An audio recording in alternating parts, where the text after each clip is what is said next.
Hello there, everybody. Welcome back to our video series. Today we're going to speak about direkte en indirekte rede. Dit is nie so moeilik soos wat jy dink nie. Do you sometimes tell your friends what someone else said?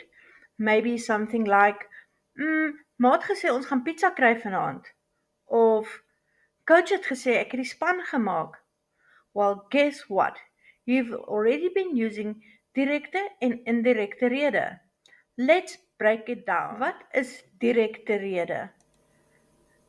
Direkte rede is wanneer jy iemand se presiese woorde herhaal.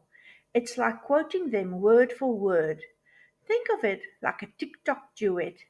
Jy hou alles net soos dit is. Kom ons kyk na hierdie voorbeeld. Lisa: Ek hou van dans. Jy: Lisa het gesê, ek hou van dans.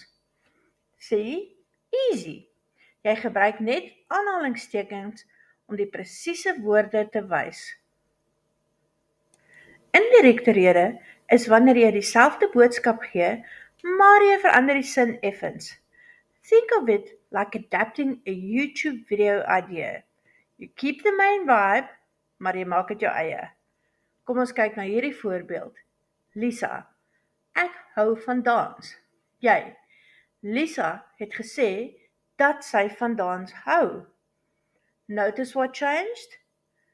Geen meer aanhalingstekens nie en jy voeg woorde soos that of dat by. So, when you use indirekte rede, onthou hierdie cool reels. Nommer 1. The pronouns change. Ek word hy of sy. Die tense changes. Die werkwoord skuif terug. Ek sal nou 'n voorbeeld hiervan verduidelik.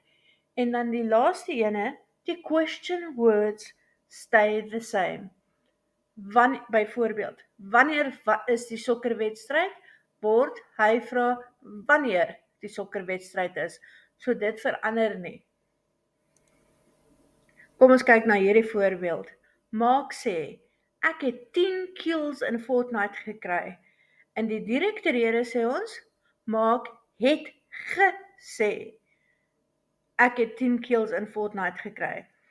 As ons dit in die indirekte rede doen, sê ons, Maak het gesê dat hy 10 kills in Fortnite gekry het.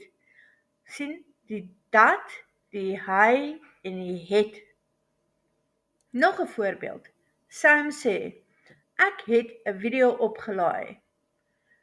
In die direkte rede, Sam het gesê, ek het 'n video opgelaai.